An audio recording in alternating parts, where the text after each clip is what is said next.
il l'a fait. Plus de 20 ans après H, Jamel Debbouze s'est lancé un incroyable défi, en renouant avec la sitcom. Ce lundi 22 avril, les téléspectateurs pourront le retrouver dans Terminal, la nouvelle fiction décalée de Canal+. Une idée qui trottait dans la tête de son créateur depuis très longtemps. 2 ou 3 ans après H, on s'est rendu compte qu'on avait vécu un truc assez unique. Ce rapport au public, aux caméras. Quand on fait un film, on met des années à recevoir les rires. Sur scène, CIST immédiat, mais il n'y a pas de trace. À chaque fois qu'on se revoyait avec Ramzy ou Eric, on parlait de ça, a-t-il détaillé dans les colonnes du Parisien, fier d'avoir mené à bien ce projet de sitcom, qu'il a coécrit et réalisé. En parallèle du petit écran, Jamel Debbouze envisage-t-il de remonter sur scène un jour? La vérité, oui, j'y pense de plus en plus.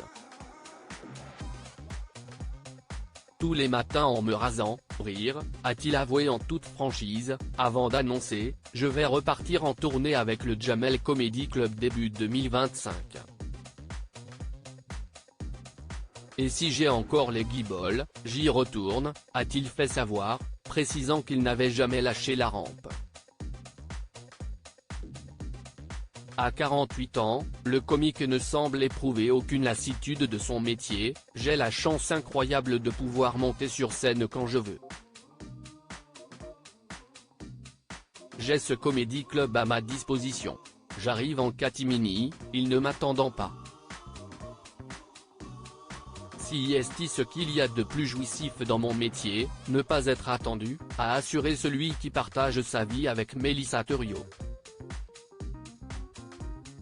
Si est vrai que voir mes copains remonter sur scène régulièrement, ça me gratouille et ça me chatouille, a-t-il reconnu. Affaire à suivre. Supérieur à Jamel Debbouze, Ramzy Bedia, Camille Chamou. Les stars réunies pour la 7e édition de Canesseris. Jamel Debbouze, cet humoriste dont il a changé la vie, invité de l'émission En Aparté en janvier dernier sur Canal+, Fabrice Eboué a évoqué sa carrière, qui a commencé en 1998 et qui a pris un grand tournant lorsque Jamel Debbouze lui a offert un joli tremplin professionnel, en lui proposant de devenir performeur dans son émission, diffusée sur Canal+, dès les années 2000. Je faisais des petits plateaux pour m'essayer à l'époque avec un pote, en duo. Lui a très vite arrêté, moi j'ai poursuivi parce que je me suis pris au jeu de ces scènes ouvertes, a-t-il d'abord expliqué.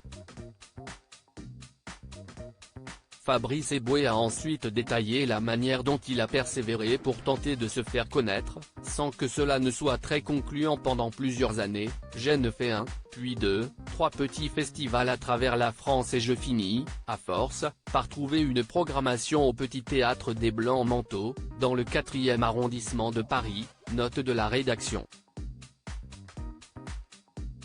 Je joue à peu près de 2003 à 2005.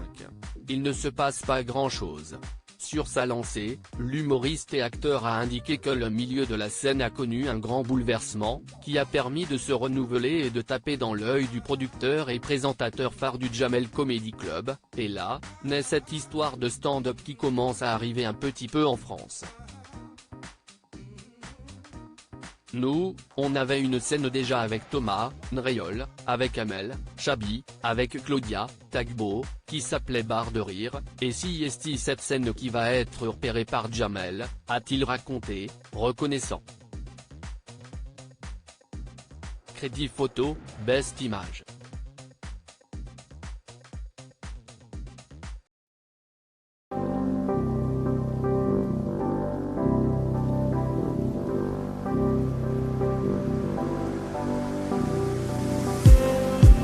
Just need